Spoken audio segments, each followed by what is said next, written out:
என்னங்க, உங்கள் வீட்டில் மிக்ஸி இல்லையா? அப்போ வாங்க இதை ட்ரை பண்ணி பார்க்கலாம். இன்றைக்கி நம்ம வெள்ளை முள்ளங்கி வச்சு தான் சாம்பார் வைக்க போகிறோம். இன்றைக்கி நம்ம முள்ளங்கி சாம்பார் எப்படி வைக்கலான்றதை பார்க்க போகிறோம். ஒரு சின்ன டம்ளரில் துவரம் பருப்பு 5 நிமிஷம் குக்கரில் ஊற போட்டு வச்சுருக்கேன்.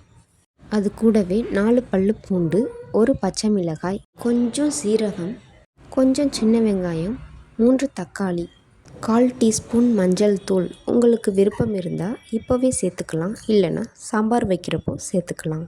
தண்ணி உங்களுக்கு ஏற்ற மாதிரி ஊற்றி அடுப்பில் வைத்து 5 விசில் விடவும். அடுப்பில் பாத்திரம் வைத்து அதில் சிறிது சமையல் எண்ணெய் ஊற்றவும். அதில் சிறிதளவு கடுகு, உளுந்தம் பருப்பு, 1 வரமிளகாய், சிறிது கருவேப்பிலை, தாளிக்கிறதுக்கு கொஞ்சம் பெரிய வெங்காயம், இதையெல்லாம் போட்டு நல்லா வதக்கணும். நம்ம வெட்டி வச்சுருக்க முள்ளங்கியை எடுத்து அதில் சேர்த்துட்டு நல்லா வதக்கி விடுங்க. அதில் கொஞ்சம் உப்பு போட்டு நல்லா வதக்கி விடணும். லைட்டாக வதங்கினதுக்கப்புறமா உங்கள் காரத்துக்கு தகுந்த மாதிரி மிளகாத்தூள் போட்டுக்கோங்க. நம்ம ஏற்கனவே பருப்பில் மஞ்சத்தூள் சேர்த்துட்டோம், இருந்தாலும் லைட்டாக கொஞ்சம் சேர்க்குறதுனா சேர்த்துக்கலாம், உங்கள் விருப்பம். இல்லை வேண்டான்னா விட்டுடுங்க. ஒரு சின்ன ஸ்பூனில் 3 ஸ்பூன் மல்லித்தூள் சேர்த்துக்கோங்க. 1/2 ஸ்பூன் சாம்பார் தூள் சேர்த்துக்கோங்க. கூடவே கொஞ்சம் பெருங்காயத்தூளும் சேர்த்துக்கோங்க. சேர்த்துட்டு நல்லா வதக்கி விடணும். லைட்டாக வதக்கி விட்டுட்டு இருங்க. நம்ம ஏற்கனவே பருப்பு குக்கரில் வேக வச்சுருந்தோம் இல்லைங்களா, அந்த பருப்பை இப்போது ஓப்பன் பண்ணி அதில் உள்ள தண்ணியை மட்டும் நம்ம இப்போ எல்லாம் போட்டு வதக்கணும் இல்லைங்களா, அதில் சேர்த்துக்கணும்.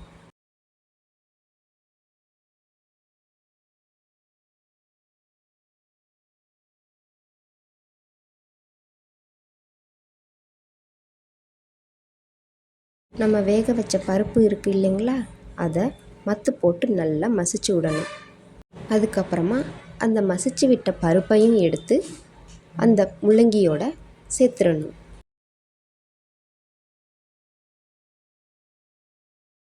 அடி பிடிச்சிடாமல் பார்த்து கிண்டி விட்டுக்கோங்க. ஒரு 10 நிமிஷத்தில் குழம்பு ரெடி ஆகிடும். காய் வெந்துருச்சான்னு அடிக்கடி செக் பண்ணி பார்த்துக்கோங்க. குழம்பு நல்லா கொதிக்க விடுங்க. கொஞ்சம் நேரம் கழித்து மறுபடியும் கிண்டி விடுங்க. பருப்பாக இருந்தாலும் சாம்பாராக இருந்தாலும் பாத்திரத்தில் ஃபுல்லாக மூடி போட்டு வேக வைக்காதீங்க. அடிக்கடி பொங்கி ஊற்றி அடுப்பே வீணாயிடும். கடைசியாக கொஞ்சோண்டு புளி ஒரு சின்ன பாத்திரத்தில் ஊற வைங்க. குழம்பு கொதித்து கடைசியாக இறக்க போகிறதுக்கும் ஒரு 5 நிமிஷத்துக்கு முன்னாடி அந்த புளியை கரைச்சி சாம்பாரில் ஊற்றிடுங்க. சாம்பார் கொஞ்சம் சுண்டிடும், காயும் வெந்துடும். அதுக்கப்புறம் கடைசியாக கொத்தமல்லி தலையை தூவி இறக்கிடுங்க. அவ்வளோதான் ஃப்ரெண்ட்ஸ், நம்ம முள்ளங்கி சாம்பார் ரெடி. அடுப்பை ஆஃப் பண்ணிவிட்டு இப்போ மூடி போட்டுடலாம். உங்களுக்கு பிடிச்சிருந்தா ட்ரை பண்ணி பாருங்கள். Thank you friends.